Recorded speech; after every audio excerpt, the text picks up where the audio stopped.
AIMIM सदर असदुद्दीन ओवैसी ने लोकसभा में खिताब किया। वंदे मातरम पर चर्चा में ओवैसी ने कहा कि आइन सभी शहरियों के लिए बराबरी का हक देता है और इस हक को किसी भी तरह की मजहबी पहचान या अलामत के साथ नहीं जोड़ा जा सकता। वतन से मोहब्बत का मतलब है मुल्क के लोगों के लिए काम करना। ओवैसी ने कहा है कि हमारे संविधान की शुरुआत वी द पीपल से होती है, न कि किसी देवी देवता के नाम से। पहले प्रिम्बल में लिखे गए liberty of thought, expression, belief, faith and worship को उन्होंने डेमोक्रेसी का मूल बताया और कहा कि मुल्क किसी एक मजहब की इमलाक नहीं हो सकती। ओवैसी ने आइन में सभा में हुई बहसों का जिक्र करते हुए कहा कि वंदे मातरम को लेकर भी तरमीम पर विचार हुआ था, लेकिन किसी देवी के नाम से प्रियम्बल का आगाज कराने की तजवीज मंजूर नहीं की गई। ओवैसी ने कानूनी मिसालें पेश करते हुए कहा है कि सुप्रीम कोर्ट के नजदीकी फैसलों और गाइडलाइंस को देखना चाहिए, जैसे कुछ मामलों में राष्ट्रगान, राष्ट्रगीत को लेकर क्या मौकिफ है। असदुद्दीन ओवैसी ने कहा कि वंदे मातरम को जबरन किसी की वफादारी का पैमाना नहीं बनाया जाना चाहिए। उन्होंने कहा कि वतन से मोहब्बत होना अलग बात है, मगर हुब्बुल वतनी को मजहबी रसूमियात दर्स से जोड़ना आइन के खिलाफ है।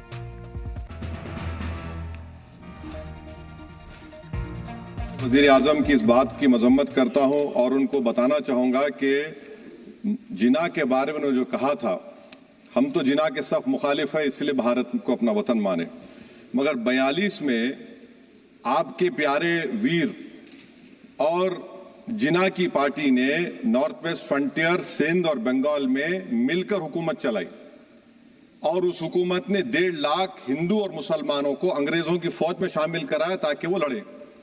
तो किसी शायर ने अच्छा कहा था वजीर आज़म के बारे में कि फरेब देकर जमाने को पारसा ना बनिए, इन्हें कहो कि वो बंदा बने खुदा ना बने, अमीर शहर यही चाहता या हजरत कि हमारी चीख गले में रहे सदा ना बने। दूसरी बात मैडम, हमारे वजीर दिफा जनाब राजनाथ सिंह साहब ने बड़ा ही अजीब व गरीब और तकलीफ दे बात कही उम्मुल मोमिनीन के बारे में और उम्मुल किताब के बारे में। उम्मुल मोमिनीन उनको कहते हैं जो हमारे प्रॉफिट मोहम्मद सल्लल्लाहु अलैहि वसल्लम की वाइफ हैं। वो हम तमाम मुसलमानों की माँ, हम उनको तस्वुर करते हैं, मगर हम उनकी इबादत नहीं करते। हम अपनी माँ की इबादत नहीं करते। उम्मुल किताब कुरान है, हम कुरान की इबादत नहीं करते। कुरान अल्लाह का बिजावा कलाम है। तो उसके बारे में शायर ने अच्छा कहा कि खबर नहीं जिन्हें अपने दीन व मजहब की, हमें वो दीन का मतलब सिखाने निकले हैं। अहम बात यह है कि मैडम, हमारे मुल्क का आइन का इस लफ्ज से आगाज होता है वी द पीपल। इसका आगाज भारत माता के नाम से नहीं होता है। हमारे संविधान का जो प्रियम्बल है वो क्या कहता है? Liberty of thought, expression, belief, faith and worship. अगर दस्तूर का ये पहला सफा ये बात करता है तो फिर कैसे किसी शहरी को किसी खुदा, देवी, देवता की इबादत करने पर या सजदा करने पर मजबूर किया जा सकता है? आप ही की पार्टी से आज की जो बातें हुई है इसी कब हो रही हैं। हमारे कॉन्स्टिट्यूंट असेंबली में मैडम एक मोहतरमा थी रोहिणी कुमार चौधरी ने एक तजवीज दी थी कि प्रियम्बल में किसी देवी के नाम से शुरू हो। उन्होंने खास तौर से वंदे मातरम का जिक्र किया, मगर उसको कबूल नहीं किया गया। फिर केवी कामत साहब ने एक तजवीज दी कि इट्स सिटीजन्स को बदलकर हर सिटीजन्स किया जाए और खुदा के नाम से शुरू किया जाए, वो तरमीम को मुस्तरद कर दिया गया। हमारे संविधान का उसूल यह है कि भारत क्या है, उसकी अवाम है, अवामी कानून की मुसन्निफ है, अवाम की मर्जी से सबसे बालातर है, अवामी हाकिम है। मुल्क किसी खुदा, देवी, देवता, मजहबी इलामत के नाम से नहीं चलता, ना मुल्क किसी एक मजहब की मिल्कियत है। इसीलिए बाबा साहब अम्बेडकर ने क्या कहा था? उन्होंने मदर इंडिया के नजरिए को मुस्तरद किया। बाबा साहब ने एक नई इस्तिलाह वजह कर दी और कहा कि बहिष्कृत भारत, ये बाबा साहब अम्बेडकर ने कहा। अब मैडम, अगर मजहबी आजादी इस आइन का बुनियादी उसूल है तो सवाल यह पैदा होता है कि उस वक्त हमारे जो कॉन्स्टिट्यूंट असेंबली के प्रेसिडेंट थे जनाब राजेंद्र प्रसाद साहब ने किस बुनियाद पर वंदे मातरम को कौमी तराना करार दिया? ना तो कोई सेक्यूलर रेजोल्यूशन है इसके बारे में। मैडम, मैं आपको बताना चाहूंगा कि जुडिशरी क्या कहती है। बीजू इमैनुअल केस है 1986 का, जिसमें जिहोवा विटनेस ने कहा कि मैं नेशनल एंथम के वक्त खड़े रहूंगी, पढ़ूंगी नहीं। सुप्रीम कोर्ट ने कहा कि उसने कोई गुनाह नहीं किया। वहीं एक 2017 का केस है अश्विनी उपाध्याय का केस सुप्रीम कोर्ट का, उन्हें कहा गाइडलाइंस दिए जाएं वंदे मातरम पर, सुप्रीम कोर्ट ने नहीं कह दिया। फिर आप आ जाइए madam, prevention of insult act national 1971, इसमें नेशनल सॉन्ग नहीं है, सिर्फ नेशनल एम्बलम और आपका नेशनल एंथम है। फिर आप आ जाइए 40th अमेंडमेंट आर्टिकल 51 है, 76 में पास हुआ, उसमें भी इसका कोई जिक्र नहीं है। मैडम, मैं आपके सामने बताना चाहूंगा कि हमारा भारत एक इसका मजमुआ क्या है। इसमें हिंदू है, मुसलमान है, सिख है, ईसाई है, जैन है, एथिस्ट है, मेहनतकश है, किसान, गरीब, मजलूम और दलित है। मगर अगर जो तकारीर आज हमने यहां पर सुनी और बाहर जो सुनते हैं, अगर भारत को देवी कहने और उसके आगे सजदा करने, तो दरअसल कौम परस्ती को, वतन से मोहब्बत को मजहब में तब्दील कर रहे, और फिर यहां पर बोल रहे कि अगर भारत में रहना है तो वंदे मातरम गाना पड़ेगा। भाई, ये तो संविधान के खिलाफ है, सुप्रीम कोर्ट के जजमेंट के खिलाफ है। अगर वंदे मातरम मैडम कौमियत का मियार है, तो फिर सवाल ये है कि हसरत मोहानी की कौमियत क्या थी जिसने इनकलाब जिंदाबाद का नारा दिया? अगर यूसुफ मेहरली ने quit India Simon go back का नारा दिया तो उसकी कौमियत क्या थी? अगर हैदराबाद से मौलवी अलाउद्दीन जो मक्का मस्जिद का पहला मुजरिम है काला पानी में, और तुबेबाज खान जो मारकर लाश को लटका दिया गया था हैदराबाद में 8 दिन तक, उसकी कौमियत क्या थी? अगर इनायतुल्लाह काफी जो जिहाद का फतवा अंग्रेजों के खिलाफ दिया मुरादाबाद में, जब उनको 2 दिन में फांसी की सजा दी गई, और जब फांसी की सजा के ओर जा रहे हैं तो इनायतुल्लाह मौलाना काफी की जबान पर क्या था? वो रसूलुल्लाह हमारे प्रॉफिट की नात पढ़ रहे थे। क्या पढ़ रहे थे? कोई गुल बाकी रहेगा ना चमन रह जाएगा, पर रसूलुल्लाह का दीन हसन रह जाएगा। तो उनकी कौमियत क्या थी? माल्टा की जेल में महमूदुल हसन, हुसैन अहमद मदनी 6 महीने माल्टा की जेल की ग्राउंड में पड़े रहे, उनकी कौमियत क्या थी? अल्लामा फजल खैराबादी का वो सेल काला पानी का पुकार पुकार कर इनसे पूछ रहा है, जो वहीं पर मर गए, खबर वहां पर है, बताओ मेरी कौमियत क्या थी? मैडम, मैं एक मुसलमान हूं, मैं इस्लाम को मानने वाला बावकार इंसान हूं, और मेरे मजहब की बुनियादी तालीम तौहीद है, ला इलाहा इल्लल्लाह, नहीं है कोई खुदा सिवा अल्लाह के। और कुरान में अल्लाह क्या बोल रहा? इय्याका नाबुदु इय्याका नस्तईन, तुम मेरी इबादत करो, मुझे मानो। मुझे कहां से मिल रहा? आर्टिकल 25 से मिल रहा है। मुझे कहां से मिल रहा है? Liberty of thought, expression, belief, faith and worship से मिल रहा है। तो इसको जोड़ना ये बहुत ही खतरनाक होगा। और हमारे प्रॉफेट मोहम्मद सल्लल्लाहु अलैहि वसल्लम जब मदीने को गए तो उन्होंने उस वतन के लिए दुआ की, कहा कि अल्लाह मदीने की मोहब्बत हमारे दिलों में और इजाफा कर दे, मक्के से ज्यादा कर दे। तो ये इस्लाम, मुसलमान होना, हमारे ईमान में मुल्क की मोहब्बत बीच में नहीं आती, और मुल्क से मोहब्बत है और रहेगी हमेशा, क्योंकि ये अजीम कुर्बानियां यहां पर शामिल है जिन्होंने जंग आजादी में हिस्सा नहीं लिया।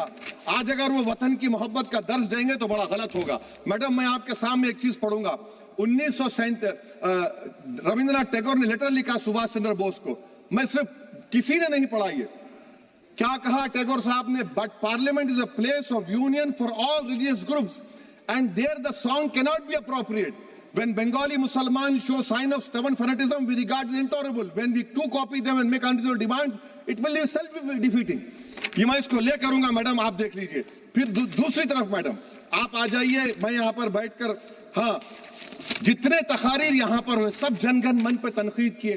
तो मैडम मुझे ये कहना पड़ेगा कि जनगण मन पर आप लोग इतनी तकलीफ क्यों उठा रहे हैं? आखिर इतनी तकलीफ क्यों है? तो मैं जब जाकर देखा तो मुझे 28 दिसंबर का ऑर्गेनाइजर मैगजीन का आर्टिकल मिला, जिसमें ऑर्गेनाइजर लिखता है कि what is the moral sanction behind government choice of Jana Gana Mana, except that it can be made an item of entertainment at the sumptuous parties thrown by government officials. आप बताइए, इसका बोलेंगे आप? और फिर उसके काइंड कैसा करते हैं? It will mean we can not love our motherhood. Madam please, it will mean that Vande Mataram is buried alive with the word Jangan Mana on the tombstone, for the tomb will also be of Jangan Mana of the will of the people. इस पर आप क्या बोलेंगे? Madam, मैं आपको ये बताना चाह रहा हूं कि वतन की मोहब्बत हमारे लिए बहुत अहम है, मगर ये बताइए हमको कि अभी मैडम यहाँ पर आनंद मठ के बारे में बहुत कुछ कहा गया। मैं सिर्फ 2 मिसालें आपको देता हूं। आनंद मठ के पेज नंबर 70 और 80 को पढ़ लीजिए। इसके बाद सनातन जहां मुसलमानों के घर पाते थे, इन्हें आग लगा देते थे। आप पेज नंबर 98 पढ़िए, हमें सिर्फ इन मुसलमानों को जड़ से खत्म करना है क्योंकि खुदा के दुश्मन बन चुके हैं। फिर आप पेज नंबर 115-16 दीजिए।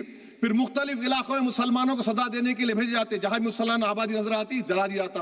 फिर आप देख लीजिए मैडम, सफे नंबर 120 पेज 120, बंकिम लिखते हैं कि सनातनियों को मालूम नहीं था कि अंग्रेज हिंदुस्तान को निजात दिलाने वाले हैं। ये आप क्यों कर रहे हैं? अब आप मैडम, मैं आपको पेपर्स दे कर दूंगा। मैडम, भारत में हमारी आजादी इसलिए आई और बरकरार रही कि हमने मुल्क और मजहब को एक चीज नहीं बनाया। हमने ऐलान किया कि हमारी मुल्क मुख्तलिफ तबकात मज़ाहिब पर मुश्तमिल है।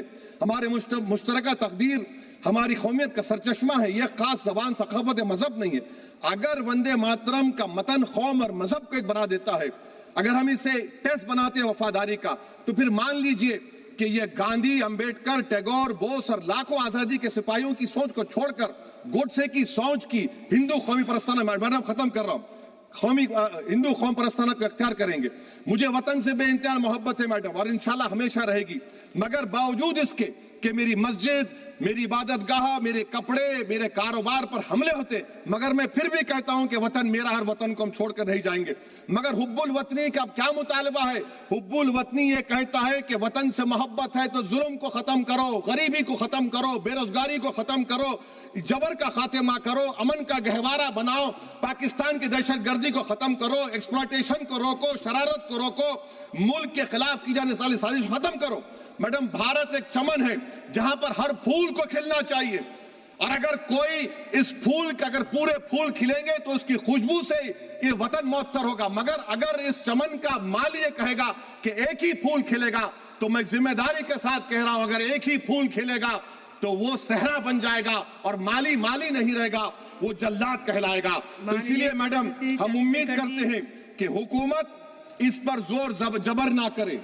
मेरा राइट है, यकीनन मैं जानता हूं कि आजादी के लड़ाई में वंदे मातरम का नारा था, मगर अगर आप इसको जबर करेंगे तो ये संविधान के खिलाफ है। वफादारी का सर्टिफिकेट हमसे मत लीजिए मैडम, खत्म कर रहा हूं, वफादारी का सर्टिफिकेट हमसे मत लीजिए।